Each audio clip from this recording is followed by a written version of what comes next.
just a Bollywood music director. I never ever imagined that Rhythmscape will become one of the most choreographed albums in India. Indian rhythm is cyclic. Teen tal, like a clock. 1, 2, 3, 4. Ravi Shankar ji, he simply skipped me. I was like, am I not good? George used to call me the Prince of Tabla. Very, very close. He was Raviji's disciple. Just tell them that I'll take 2 minutes to change and I'll meet them. Turns out to be Tom Hanks and Jeff Bridges. 80% of my albums I never sold. Not even the Bollywood guys can say that they get a check every month because they don't own it. Panjamda must be turning in his grave.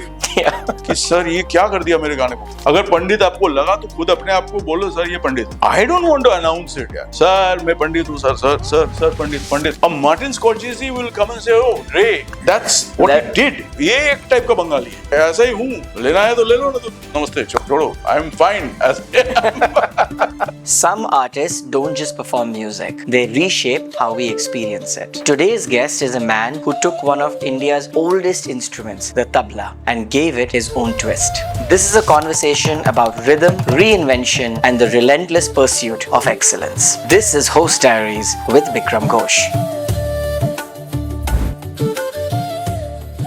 Thank you so much, Bickram Da, for being on our show, Host Diaries. It's an absolute honor to have you. Totally pleasure. Very glad to be here. So, Bickram Da, I wanted to start off this conversation by asking you about your mother discovering your talent when you were playing rhythms on your lunchbox. Could you tell us a little bit more about that? The lunchbox and its extended versions, they were witnessed by many, not just my mother, but my school friends in Lamartine for Boys, where I studied in Kolkata. I was known to be making a noise. I was pulled up many times by the teachers. It was not just the lunchbox had a particular kind of sound, but then there were the desks also, because those days we had the desks which would be openable. They were hollow, so they had a good sound. So I would be playing the desks, and in a free period I was entertaining my friends. In fact, all my friends who have now for many years gone to my concerts, etc., they keep saying ki you were a table player long before you were a tabla player. Ah, that's such a beautiful sentence. That's where the journey began from. Yes. You even called yourself a musical schizophrenic at times. Can you break down that word for us so we can understand exactly what you mean by that? So let me then go back to my upbringing. I was negotiating several personalities because there were many trajectories which were meeting during my childhood. I was born in Kolkata. Before I was a year old, I was taken to the United States, where we lived till I was 5 and a half. And we lived in the Bay Area in San Rafael. San Rafael was where the Ali Akbar College of Music was, where the great doyen of the Sarod, Ali Akbar Khan Sahab, and my father, Pandit Shankar Ghosh, had together started the Ali Akbar College. Then my mother and me joined my father in 1967. I was less than a year old. Here I was growing up on 24-hour television in the late 60s, early 70s. Great lifestyle. The Bay Area in the 60s was really fantastic, even better than what it is now. Then one day, my father decided that we were going to come back to Kolkata. I was less than 6, and the reason he gave later on was that I had begun to call him Dad. So in his head, he thought that a child born and brought up like an American boy, which is what I was becoming. I spoke English with an accent. I couldn't speak any Bangla. He thought that I would never play tabla. At most, I would play the drums or something, but not tabla. So he said, let's go back. Came back. Early 70s, this was the Calcutta, the Naxalite movement, political unrest. Half the time there were power cuts. I was a boy who only spoke American English, couldn't speak Bangla. There were a lot of alienating factors when I came back. It was a culture shock for me. Now imagine the day. So I eventually went to Lamartine for Boys from class 2 till 1:20 in the afternoon. I was in Lamartine, where none of my friends had any connection with Indian classical music. In fact, we had Tony Menezes teaching us Western songs, a tissue, and that kind of stuff, very, very English. And then we were saying the Lord's Prayer. And so culturally, the milieu was very European, more Europe than America, actually, because Lamartine is a French school. From there, I would walk to Balu Haqqaq Lane, which was the house of the great Bade Ghulam Ali Khan Sahab, whose son Munawar Khan Sahab used to live there then. And my mother used to learn singing from him. So Munawar Khan Sahab's house is in Park Circus, Balu Haqqaq Lane, just about a 10-minute walk from Lamartine. So I would go there, and here was this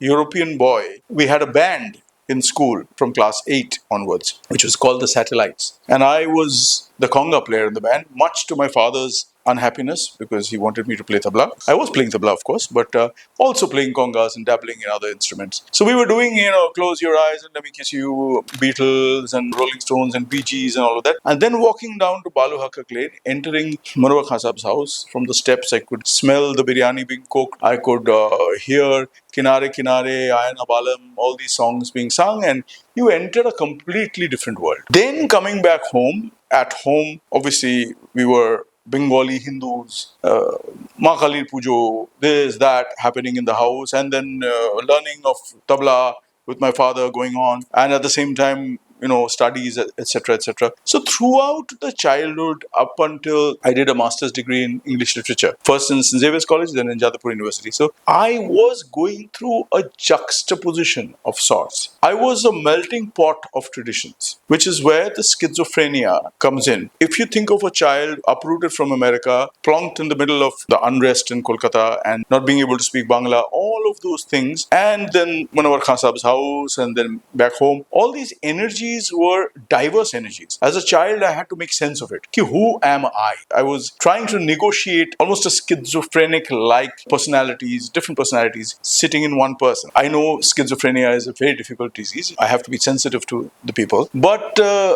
for me, it was tough. It was tough to negotiate the personalities. At some point, mentioned it, all these personalities sitting inside me, there were different realities. Then gradually with time, I was able to start to make sense of it all. The reason I made fusion music was all of this. How else am I going to bring in all these different forces, So there's Patiala Gharana, there's Farukhabad Gharana of Tabla, then there is playing conga in satellites, then there is listening to all the bands in Lamatnia, then there is Bangla music, there's Rabindranath. All of this coming together was like a melting pot of traditions sitting in a child. Who were your inspirations at that point of time? Like, who would you consider? Oh, tons of people. Of course, gurus were my father. Then I learned the Carnatic percussion tradition from Pandit S. Shankar, who is still my teacher. My father, Pandit Shankar Ghosh, was the primary inspiration. Obviously, was learning from him, from Shekharji. Eventually, I also learned from Pandit Ravi Shankar. I also learned a little bit from the Doyen Pandit Gyan Prakash Ghosh, my father's guru. But there were influences like Bollywood, and I was listening primarily to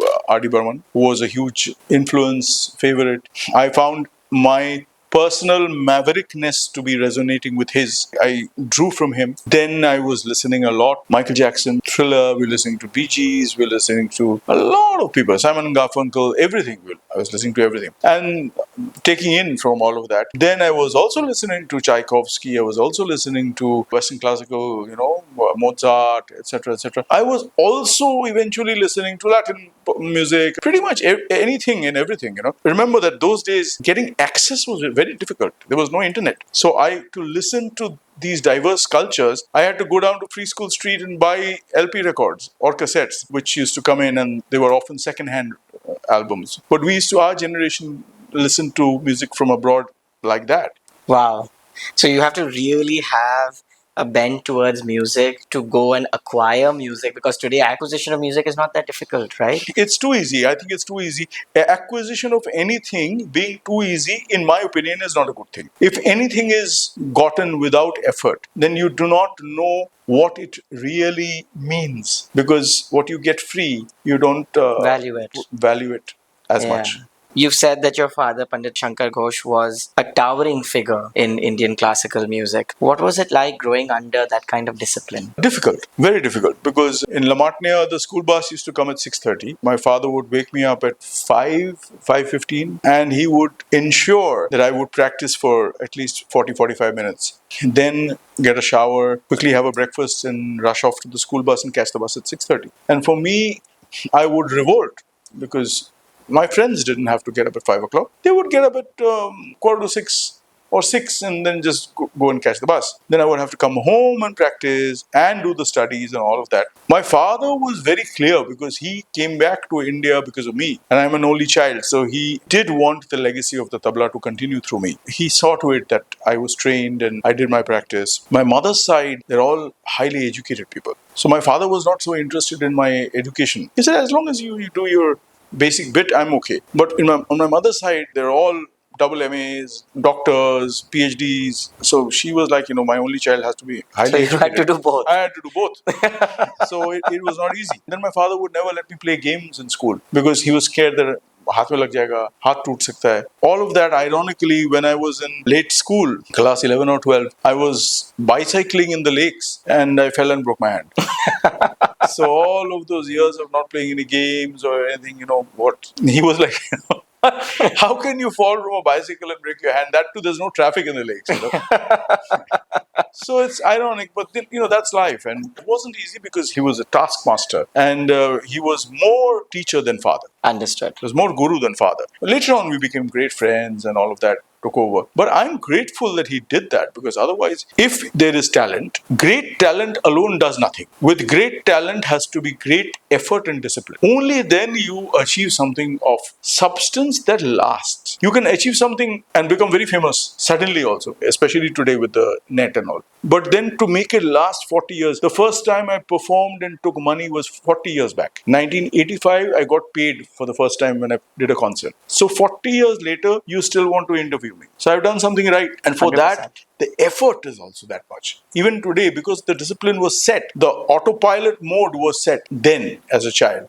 So I am used to working hard. If I have a day off, I don't enjoy it. I want to work. If I'm working, then I will come back home and relax. Maybe post 8:30 in the night, I'll sit down and chill. But if I haven't worked, I feel I don't deserve it. That's the headspace. That's an incredible answer. There's a moment where you received a late night call from Pandit Ravi Shankar. Can you take us back to that night? What was the biggest lesson that he taught you? 14th November 1993. The date will be forever etched in my memory. वो एक moment है when your destiny turns around. I had gone to play a house concert in Brussels. Youngster. Brussels जा रहे वही बहुत था. And we were staying there. There were some other artists who are all today legends. The owner of the house, Prabhu Sen, we used to call him Prabhu Uncle suddenly came upstairs and announced, this was the morning of the concert, which was in the evening. He said, I have tremendous news for you all. Raviji is going to come to listen to you. He's going to come for dinner and he's going to listen to your concert and then he will have his dinner and then leave. So we were all, oh my God, Ravi Shankar ji is going to come. So he came. We all performed. After the concert, he went around from person to person, holding their hand, congratulating them, appreciating them. He simply skipped me. Didn't say a word to me.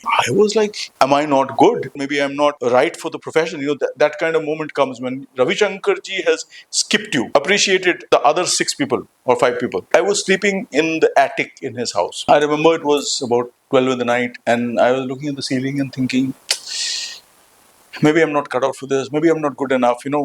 Deep self-doubt. And these were the days where there were no cell phones. So the landline phone rings downstairs. And I hear Prabhu Uncle saying, Bickram, Raviji is on the phone for you. Quickly come. Rushed down the steps and I picked up the phone. Said hello. So he says, Beta, you must be thinking ki I didn't say anything to you. I said, maybe you didn't like it. No, I actually waited before I wanted to speak to my wife, Sukanya ji, and then call you. So now I can tell you, I have heard such good tabla after a long time. So you're very good. So I'm here to play the concert in the Palais de Beaux-Arts, which is the Royal Albert Hall of Brussels, day after tomorrow. Will you play with me? Wow. That's it. Life changes in a moment. Yes. On the 16th, I went and I was so fuzzy in the head because I was going to play with Ravi Shankar in a concert in Palais de Beaux-Arts. I wore my kurta. I forgot to wear my churidar. I wore a denim and went. I've always been a denim guy. I'm still wearing denims. I always have worn only denims. Unless I'm in a concert where I wear a kurta pajama. And then I realized the big boo-boo. Then Pandit Ronu Mazumdar, Ronuda, who was also there, he was also playing. Ronuda was wearing a churidar and I asked him, we exchanged. He wore my denims, I wore his churidar. I went. For years, I had been studying the great artists. कि कभी अगर chance मिल जाए किसी के साथ तो I should be able to, nail it in one go. So I had done my research on Raviji. And my father had played with him, but then he didn't know that I was my father's son and all of that. So I knew that Raviji, in a faster portion in the concert, he used to play a tihai. A tihai is a phrase played 3 times with equal gaps. The normal tihai would be ta tantara tantara tantara tantara tantara tantara tantara tantara tantara. ये होता. But Raviji had an interesting, purposeful idiosyncrasy with this. He used to do tantara tantara tantara tantara tantara tantara tantara tantara tantara. He would let go of the last beat and finish it a beat before, like a quarter beat before. And this he used to do often. मुझे ये मालूम था. In the Drutgat, in the fast portion, I just syncopated it with him. And he was really surprised. He thought, ki, how does this guy know this? And he must have studied me. He was very impressed. So he let his sitar down for a bit, looked at me, and looked at his wife, Sukannaji, sitting in the front row, and just raised his left eyebrow.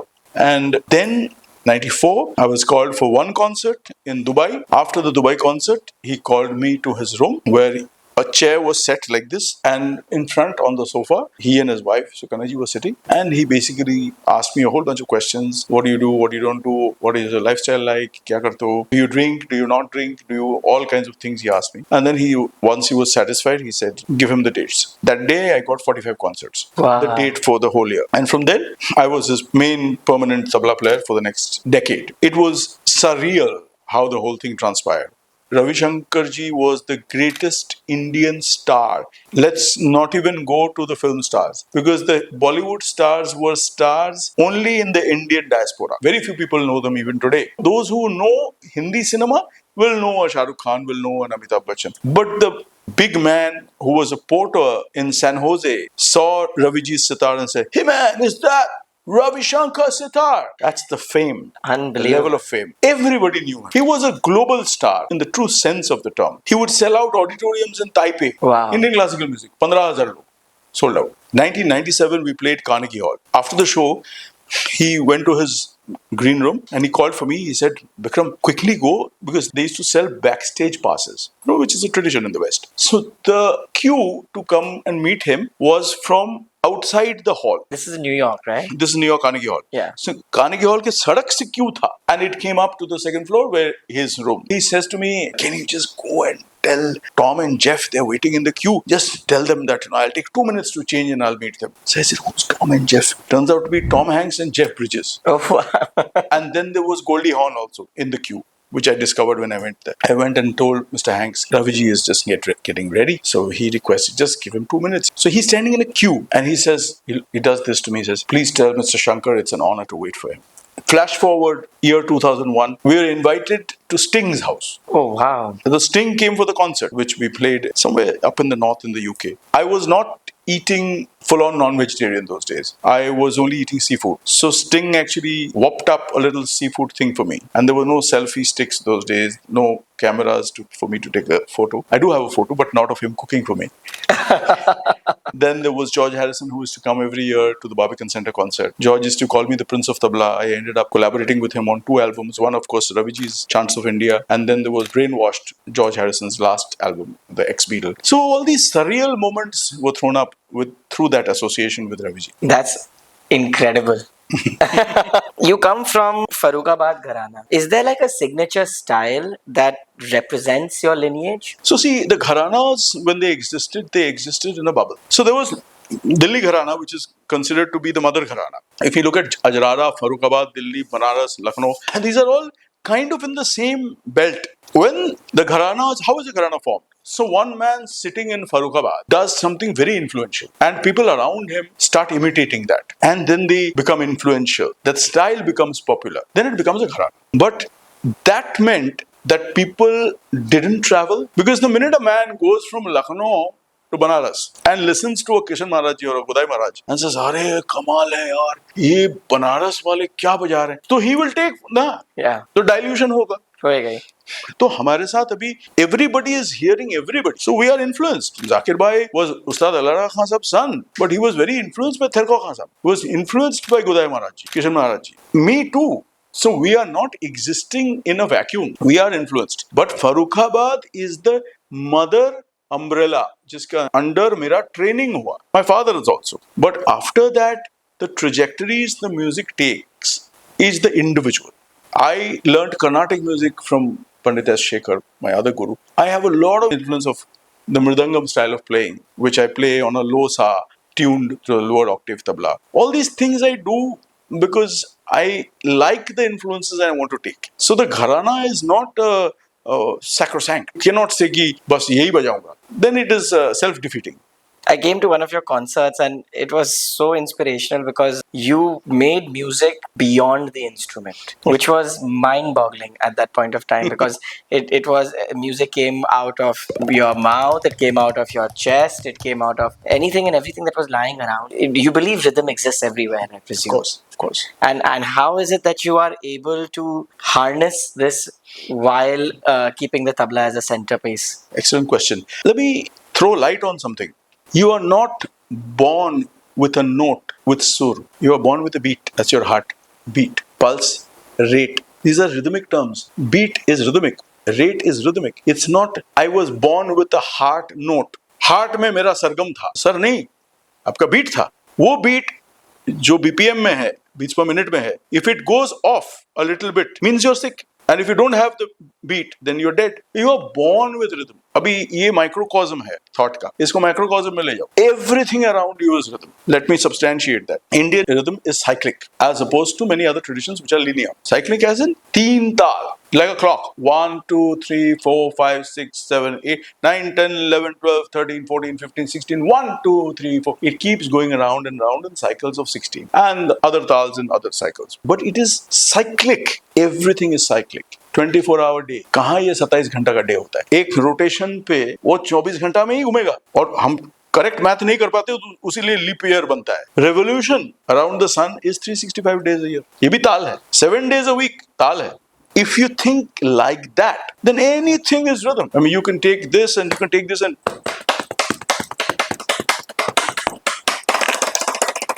अलग अलग frequency है. You use anything and you create that because it is in the cosmos. It is there sitting for you to utilize it. Pick it up. And even the importance of silence, right? In music, I feel in today's day and age, it's something that most people don't give that much importance to. But even silence is a part of rhythm. You have gone to propose to a lady. Take a random name, Jennifer, I love you. You land and you say, Jennifer, love you.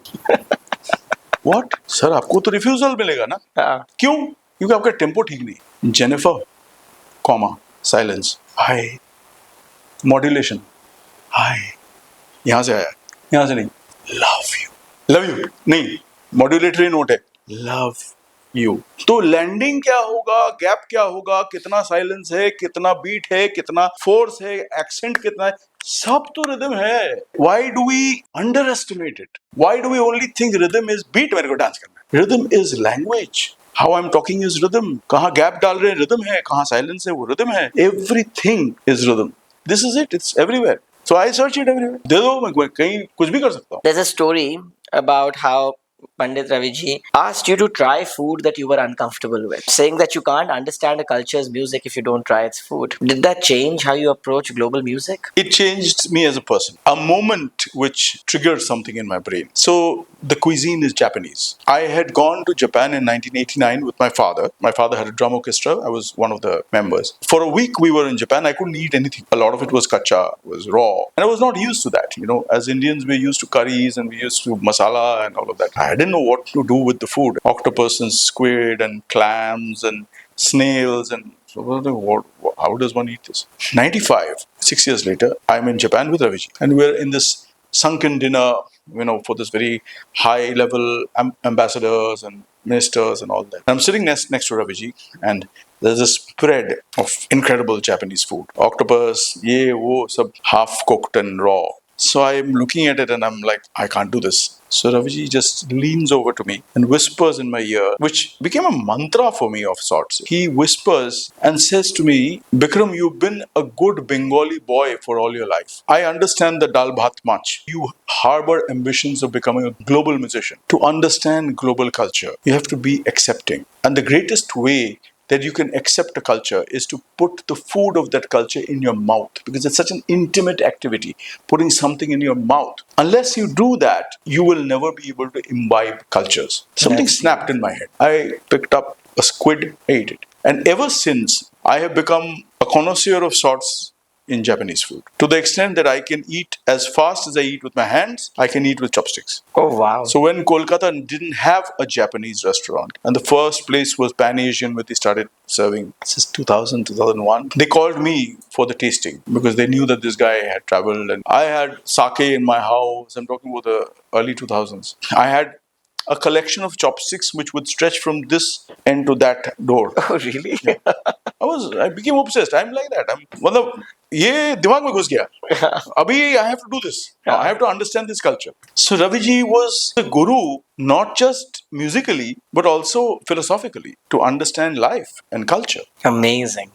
What a story. This is a bit of a learning and inspiration for all the young artists in India and anyone who's up and coming. You've shared the stages with the greatest of the greatest musicians the world has ever seen, from Sting, Phil Collins, and George Harrison, and all these names that you have mentioned. Yeah, we were not playing together, but in Barcelona Forum, Alicia Keys, Phil Collins, these guys performed on the same stage. I did my show Rhythmscape on day 2 and somebody was on day 1. But yeah, on the same arena and on the same stage and the same concert. Is there something about their mindset that upcoming artists in India can learn from? The one I knew better than others was George Harrison, because George was very, very close. He was Raviji's disciple and we used to meet him every year. And I had this great honor of spending a full day with him and recording Brainwashed, his last album, Grammy-nominated album. We talked about everything from John Lennon's death to what it was like to be a Beatle and how it affected his life, and George's spirituality, George's gardening, etc., etc. Indian music, Indian classical music, where it was heading, Raviji, his daughter Anushka, daughter Nora. We talked about everything that day. And what I came home with was this incredibly humble man who was so deeply spiritual that I have rarely met a more spiritual man. My only slight regret is that I wasn't older. If I was older, like now, if I met him in my 50s, I would have seen enough of life to understand all that he was trying to say. I did understand a lot of it intellectually, but today I understand it through living life. So he felt being a Beatle was a great experience, but it was cutting him off from experiencing life because he was such a huge star that he could not go anywhere unless he went incognito, which is what he used to do. So many experiences eluded him. The way he wanted to experience the world, travel, a lot of it was restricted and there was a regret there. So I think, my take home from that is just being a star isn't enough. You must live your life. To live your life, you must experience it all. Stardom is a blessing. For me, when people come after a concert, they want to take pictures, they want your autograph, they hustle to get near you. It's a blessing because that's what we wanted to do and be recognized for. But then, if you stop living life connected to the earth, to the basic core of what life is, then you will end up becoming superficial and your stardom will become a limitation. It will no longer be an advantage. So you have to be connected to your roots, to life, to people, and just be normal and easy. Becoming, why don't I have a X number of security people here? Why don't I have a Mercedes Benz waiting for me? That's something I learned from Raviji, from George. Those are not necessary. Be easy, take in life, because ek din to sabko marna hai, namaste karna hai. And when you're doing your namaste, then you are shorn of all of that. You don't even have your body. So what are you going to do with all your Mercedes Benz and all of that? So your your spirit must be mature. That's the main journey. You've composed for over 60 films, which is quite rare in the world of classical music. What drew you towards cinema? Schizophrenia. I was growing up with myriad interests. I am a voracious reader. I watch movies every day. I try to travel as much as I can. I enjoy textures, and I mean that metaphorically also. I wanted to compose. One part of me wanted to be like R.D. Burman. I was a huge fan. मुझे बहुत अच्छा लगता था. क्या काम है? Brilliant work. So I don't know how I manifested it. I have seen things have manifested in my life. The manifestation probably has taken 20 years, 30 years. I became a voracious film music composer only in my mid-40s. Uske pehle I had done the odd movie here and there. Post-45 came about in the last 10, 12 years, 13 years or so, more than 50 films. Wow. So, ऐसा ही हो जाता है, manifestation अगर ऊपर से किसी को बोला, ले बेटा ले, दे दिया तेरे को. तो ऐसा होता है. And that happened, but late. I desired to be a composer since my 20s. So I had to wait 20 years. But when it came with a lot of force and a lot of opportunities. I got a call in 2002. Random call from Mumbai. I was traveling with Ravi Shankar ji in England. And there's this guy on the other end. He says, "Hi Bickram." I said, "Yeah." He says, "Yeah, I'm a wannabe filmmaker. I want to make a movie. I'm a huge fan of your album Rhythmscape, which had just been released like some months back. And you won't know me, but my producer is very well known. His name is Vidhu Vinod Chopra." I said, "Oh, he's a big guy." Yeah. He said, "Yeah, but I'm making a movie. Trust me, it'll be a good film. But the name is very weird." I said, "What's the name?" He said, "The name is Munna Bhai MBBS." So this was Raju Hirani. Raju called me and really wanted me to do the music for Munna Bhai because he had plastered the film with Rhythmscape on the background as reference music. So then he searched me out. But I was touring with Raviji. I couldn't come back in time. So I lost that project. That I feel is a loss. Subsequently, I've met Raju many times and I really like him. I think he's a wonderful man. There is a beautiful dignity to him, which I admire. But the second opportunity came in 2005, which I left. And this was Sanjay Bansali. And Sanjay Bansali heard a song I had done for my next Rhythmscape-ish album called Beyond Rhythmscape, where I had done a song called Sawaria. Kailash Kher had sung that song. Sanjay Bansali was so influenced by the song that his next movie he made was called Sawaria. He called me before Sawaria and I went to Bombay to meet him. It was a 4-hour meeting and Ranbir was sitting there, a wannabe actor then. And in the 4 hours that transpired, yes, we connected over music, but there was eventually a disconnect. Now you might think कि एक ऐसा पागल आदमी है. So he said, "I'm very happy to give my next films to you as music director because I really like your work. But there are 2 clauses. One is that I want you to sign a 5-year contract." So I was like hardly doing any films then. 2005 I had done almost nothing. I was not even 40 then. So I said, "No problem. I'll sign a 5-year contract." Sanjay Bansali, you're a huge director. He had just made Black then. Ab atak gaya second clause. He said, "I need you to quickly shift your base to Bombay." I said, "Why?" I said, "I can come and stay. आपको चाहिए तो मैं 3 महीना रह जाता हूँ बॉम्बे में. I will work." He said, "No, for the next 5 years, I need you to be around. And I may want you at 3 a.m. in the morning to do a session." So I said, "I have a great life in Kolkata and I have another career. I am a performing artist. I am not just a music composer. I am much more of a performing artist than I am a composer, at least then. And maybe even today, So he got very disappointed. He said, "You're saying no." I said, "I can't shift my base. I love my life in Calcutta and I want a certain kind of..." But Raviji had offered me a house in San Diego in the 90s. I said no then. I could have settled in London at one point. I almost did. I didn't. So why should I shift to Bombay? I like a certain kind of life and I want to do it my way. If you see my trajectory, you will see I am an island. Love that. I am an island. I am not part of the rat race anywhere. I am my island. You may say, "Sir, आप तो America का राजा नहीं हो." मैं छोटा सा एक देश का राजा हूँ. मेरा आइलैंड का मैं राजा हूँ. I am not a minister in a big country. This is what I have chosen. So I said no to him. He was very disappointed. I was also. But in hindsight, I look and I think of what happened to the people who worked with people in Bollywood. So many of them had such short-lived careers. Once I had left everything and gone to Bollywood, then Bollywood have dictated who I was going to become. And then I would become somebody I don't want to become. I don't want to become just a Bollywood music director. I've done so much work in the last 20 years since then. All the albums I've done, all the kind of concerts I've done across the globe. Today I'm artistic director of Venice Biennale Music Indie Pavilion. I am working with global artists. All these collaborations would not have happened if I was stuck in Bollywood. And then I would be dictated upon. I would be told, "Ye chalega, ye banao." So that I didn't want. Yeah, it's been a very interesting journey. A lot of sacrifices, which then felt like sacrifices. Now I look back and say, "नहीं, sahi kiya maine." Rhythmscape, since you touched upon it, was very ahead of its time. Currently, you're planning to revisit it with a new strategy. What made you feel that now is the right time? When I started Rhythmscape, I was Ravi Shankar's main tabla player. I was traveling the globe.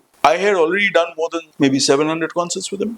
Unbelievable. Across the world, living in top hotels, playing in the greatest of venues. One fine day, I leave it all. And I sit down at home. 1.5 years, I make an album called Rhythmscape, 2001. I don't know what future it has.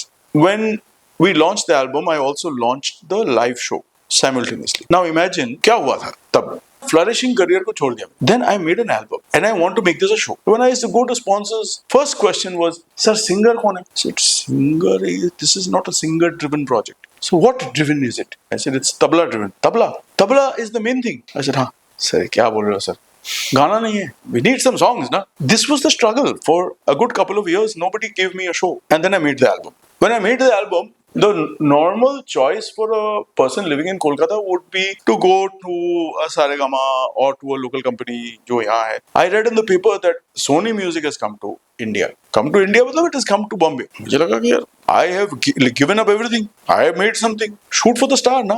मेरा ये भी nature में है. पहुंचा तो रवि जी के पास पहुंच गया. यहाँ पहुंच रहा तो मैं मेरे को सोनी म्यूजिक ही चाहिए बस. I made one track, put it in a plastic cover, CD cover, and put it in a courier pack, and I just wrote Sony Music Mumbai. I didn't even have the address. 3 weeks later, I get a call on the landline. Hi, Bickram. Hi, I'm Venkat from Sony Music. I said, yeah. You sent us something? I said, yeah. What is this? Question is, what is this? I said, I don't know what it is because there was no category called fusion also. कुछ था ही नहीं, किसी को मालूम ही नहीं था कि ये चीज है क्या. हिंदी फिल्म म्यूजिक मालूम है, डिवोशनल मालूम है, मॉडर्न मालूम है, क्लासिकल मालूम है, ये क्या है? So he couldn't describe it. He said, what is this? I said, I don't know what it is. Do you like it? It's amazing stuff, man. He said, where's the rest of the album? I said, नहीं है. You help me make it now. You give me the money to make it. So we made it. They did an incredible job. उस जमाने में 22 page का booklet. I did a full-on photo shoot with tabla. ये वो मतलब people had not seen something like that. I mean, of course, there had been Zakir Bhai who had done it, but otherwise they had not seen anybody do that kind of thing, you know. And here was an album. Great packaging, fantastic photography. Rana Bose had done the pictures, and I had taken photos on the rail line, you know, attitude and all. So people in the classical world couldn't imagine that. Normally, kurta pajama पहन के आप gold chain, you go as a classical artist. Here I was wearing leathers, all this. This I'm wearing from 1997. Oh wow! So this kind of crazy stuff. I had beads and all kinds of hippie hair, Lennon glasses. ये सब पूरा बनाया मैंने वो look so that the music goes with the look, you know. Yeah. And then Rhythmscape became a humongous hit. It was on the charts across the country in every store, including Rhythm House in Mumbai, for 10 years. Oh wow! 10 साल तक. The only time it was not in the charts was when the CD was sold out. Replenish करता फिर से chart में आ जाता. 25 years I have made a fusion music career. My main flagship show is still Rhythmscape. And 25 years, you will literally not find another fusion band that exists. Those who started out with me or after, 90% have gone or have ceased to be relevant. I feel at 25, I have to celebrate this. This is God's gift. सीधी सी बात है. ये आशीर्वाद के बिना नहीं होता है. Somebody upstairs has said, ले बेटा, तेरा सपना पूरा हो जाएगा. 25 years, I wanted to do 2.0. There is a throwback to the first album, but this is a more mature Bickram. This is somebody who has learned the craft better. I feel I have more to say now, but also with a throwback to the previous album. What makes Rhythmscape 2.0 different? Because I've heard that you're bringing dance and visual storytelling also into it. How important is it for music today to go just beyond sound to become a full experience? Very good question. Very good question. Even then, I had released videos. उस जमाने में 2002 Rhythmscape video was playing on MTV and Channel V. Even now, somebody just told me 4-5 days back, we remember that it was the 9th album in the rotation. You know, 10 albums rotation में जाता था दिन भर, तो 9th था Rhythmscape आता था. And then Folktale, another album in 2005 I did, was the first Bangla album on MTV. Visual importance had already come then. Today it's even more important. It's the reality. There's another angle to this. I never ever imagined that Rhythmscape will become one of the most choreographed albums in India. Every single dancer, chota, medium, bada, huge, they have all choreographed Rhythmscape numbers. Be it a Terence, be it a Madhuri Dixit, even the younger lot, कोई Kathak dance करता है, कोई भरतनाट्यम करता है, कोई everybody has put it. So dance has played a very interesting role with the album, you know, the journey. So many people have choreographed it. I felt this is an opportunity to bring the dance fraternity together also. Fantastic. And what we have done with one of the tracks, the Dance of Krishna. So the Dance of Shiva was a very popular track from the first one. Dance of Krishna mein, I have brought all the classical dance forms combined with hip hop. Oh wow. Recently there was a concert in Calcutta and you performed with the likes of Anushka Shankar, with Arijit Singh. What was that experience like and was there any learning? Anushka, I played with that whole Raviji phase. I literally played all her early debut shows, everything. So we're very close and we performed so many hundreds of shows together, you know. So there is a history there, there's a trajectory there. So when she was performing in Calcutta, she called me and said, they call me Vicky. So Vicky, I'm playing in Kolkata. Will you be a guest? So I asked her, how many guests are there? So she said, it's just you at this point. I said, sure, I'd love to. So we decided that we'll do this track called Fire Night, which is a tribute to Ravi Shankar ji. It was his track where Zakir ji's father, Allah Rakha Khan Sahab, played the tabla. And there was a tabla solo in that track. So I think that's why Anushka figured that, I can come and play a little solo also, which will be nice, fun, different also. About a week before the show, she's called me again and said, Arijit is coming and I want you to know if you're okay with it. I said, absolutely, because I know Arijit for a long time. We've not really hung out a lot, but we've had off and on some conversations, and I really like him. Besides him as an artist, I really like him as a person. So I said, sure, I'm on board. So we had a great time during the sound check, and we were chatting, we were talking. I remember we had a chat some years back in front of my house in Kiatala, right here. Raat ke 12 baje, a Scorpio car came and stopped like this, and I was just going home, and then 2-3 young guys, bearded and all, came out. So I was like, what? Ye kya hua? So Arijit, so he came and he was like, Bickram, this, that. I understood then that he said, not so many words, he said that एक limiting feeling उसका चल रहा था कि I am limited by the industry I'm in. If I want to make a song in my own way, I can't. I have to make it as per the producer, director, and the agenda of the movie is. And everybody wants me to do almost the same thing because ये चल रहा है. He's learned classical music and he has learned tabla also. He's a learned artist. He felt that my learning was thwarted through this stardom. And I told him also in this Anushka concert that you remind me of George Harrison. Because George Harrison was this...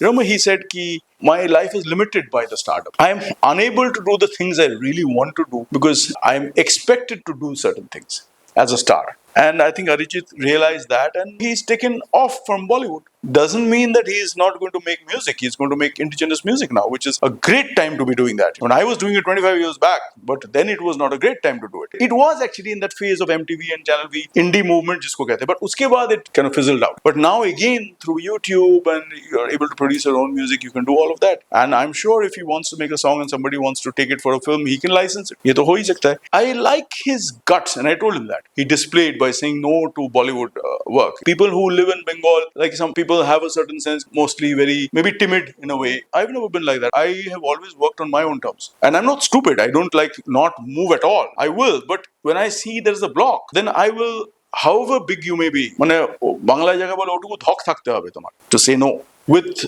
conviction. So Arijit has shown that also. Conviction dikhaya usne. And I admire him for that because very few people have that guts to do that. Ki main na bol do. Sir, aap Amir Khan ho, Salman Khan ho, Shahrukh Khan, jo bhi hai, namaste sir. Main to Jiaganj mein rehta hu. In a sense, in my own smaller way, I have done that. I live in Kolkata. Amar ekhane ami aji boss tomar amake lagle chole esho, come have a meal with me. Posto chachuri, alu chachuri khao. Tolganj club niye jabo tomake. You can have some good continental food also. Yahan अच्छा great place है. Greatest minds have been here. Great artists have been here. I mean, Satyajit Ray ki I'm not comparing myself with Satyajit Ray, but with that mindset I'm saying, what did he do? He made movies with his own vision, on his own terms, with his own premise. कि ये मुझे करना है. And maybe, yes, he didn't have a lot of money to do that, but still the legacy he has created. Sir, आप compare करो, एक आदमी बताओ ऐसा legacy है? Impossible. तो वो भी ऐसे ही था कि सर मेरे को तो हिंदी में पिक्चर बनाया एक, but मुझे बंगला में काम करना है. He did his work in Bangla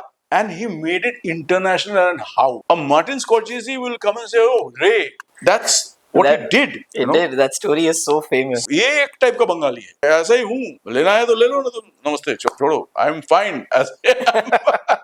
So you touched upon licensing music. You think it's better to license it or sell it? License. And why? 80% of my albums I never sold. I had a friend called Bob Haddad. He's still my friend, but many years back in the late 90s, he had explained to me how the licensing industry works and how artists, when they sell their own work, will never benefit from that work. They sell all their rights. But if you license it, then the company, yes, they may not pay you that much money in that moment, but the company can make the money through the license over a limited period of time, and you always can renew that contract. But at some point, if you want it back and you want to own your own content, then you can do that. But if you sell it off, you can't. I mean, even the monies, every now and then I will get a check of 3 lakhs because I own my content. Not even the Bollywood guys can say that they get a check every month, every 1.5 months of 2, 3, 4 lakhs because they don't own it. Because I own it, I get the money. Recurring payment. And more importantly, Because I own it, I am able to not just monetize the content, but if I want to rework the content, I want to do a collaboration with my content with somebody else in Spain, I own it. I don't have to go and take permission from the company and say, sir, please, मेरा काम है, मुझे permission दे. अरे मेरा काम है, तुम्हारा काम तो है नहीं. I should own it, ना? आपका घर है. You want to give it on bhada, or what you want to do is your call, right? Yeah. That is the theory, and it has worked well for me. And even the new album you're releasing will be completely owned by you. Eternal Sounds is our company. Myself, Utsav Parekh, Mayank Jalan, and Gaurang Jalan, and now coming in as Meghdut Roy Chaudhary. We own Eternal Sounds. Anything that Eternal Sounds produces is owned by us. So I am a part owner of the product anyway, because I'm one of the partners in the company. So here, this is perfect for me. But if tomorrow Saragama comes or a Sodi comes or somebody, my first priority will be to license it to them, not to sell it. So it's beneficial for many artists to follow this strategy. You have to do it, otherwise you will end up making content you don't own, and at the end of your life you will have nothing to show. The companies may do anything they like with your content. अभी R.D. Burman का इतना बढ़िया सब गाना, इतना खराब उसका remixes हुआ है. Some of them are good, but a huge amount of them are so bad. Panjamda must be turning in his grave. कि सर ये क्या कर दिया मेरे गाने को. तो you must have control over your own material, ना? So मेरा काम ऐसे आप नहीं कर पाओगे. कैसे करोगे? I own it. This is also a very important aspect. It can affect you posthumously, and moreover, the people who are carrying your legacy, like your family members, who are still alive. Yeah. He must be turning in his grave, but then his family members must be seeing what's happening to the music in today's day and age. And at the end of the day, the companies and the channels and the radios will make mint money.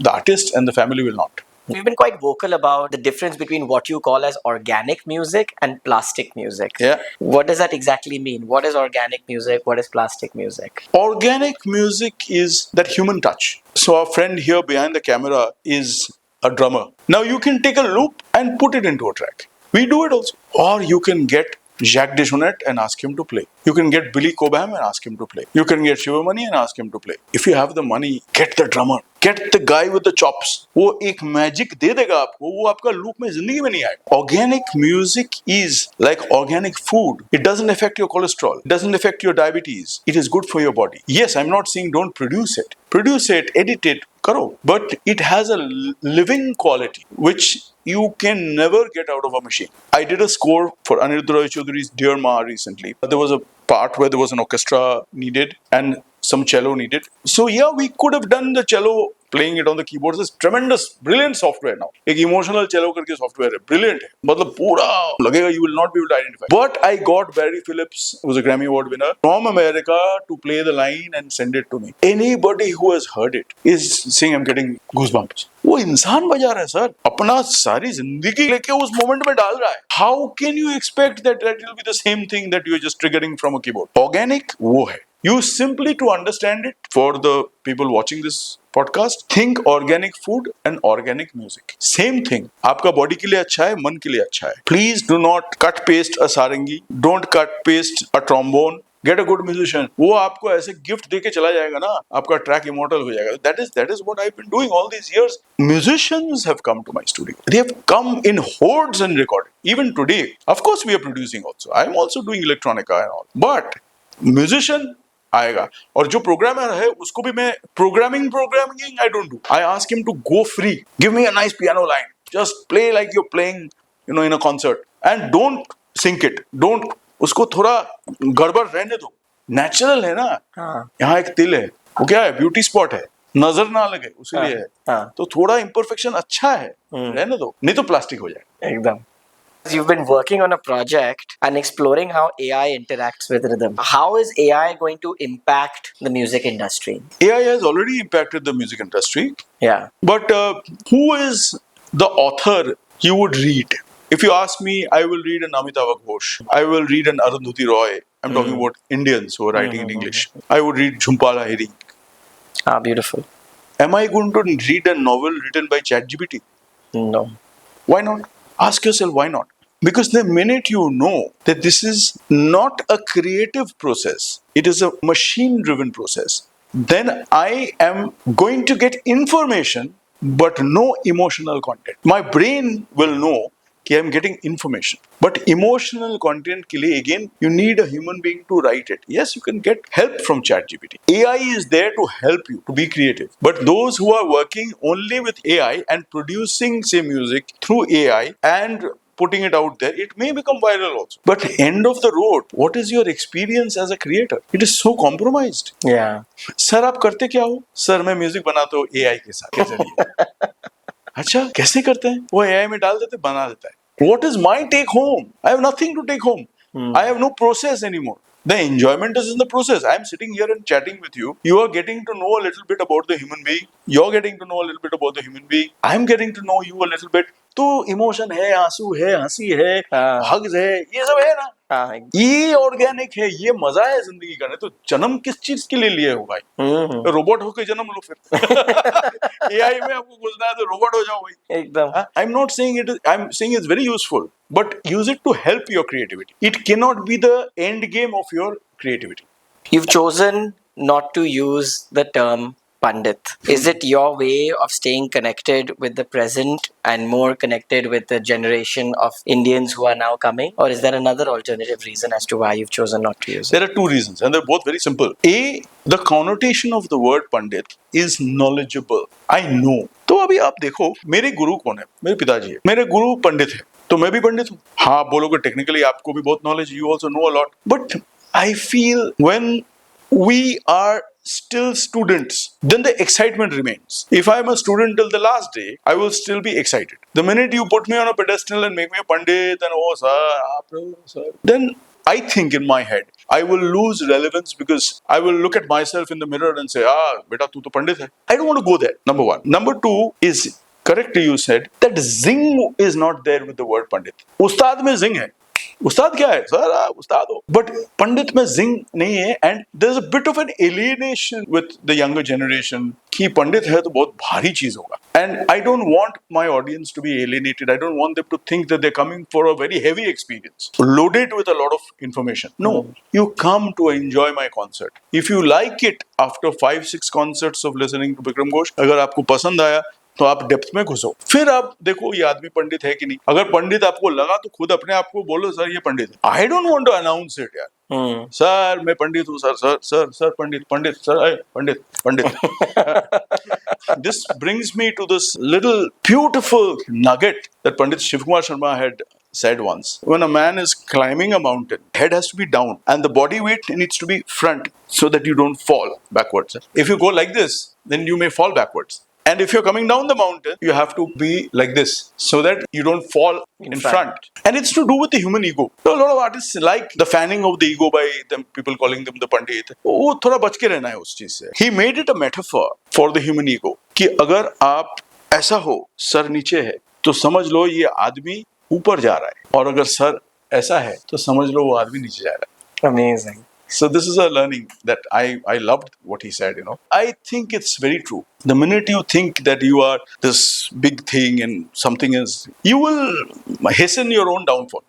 After everything you've achieved, how would you like people to remember you? What would Bickram Ghosh's legacy be? I would like people to remember me as a good guy who did it right, at least to most of the time, and somebody who wasn't scared to live through his passion. Because I cannot control 50 years बाद लोग क्या कहेंगे कि अरे कमाल का काम किया, इससे अच्छा कोई नहीं था.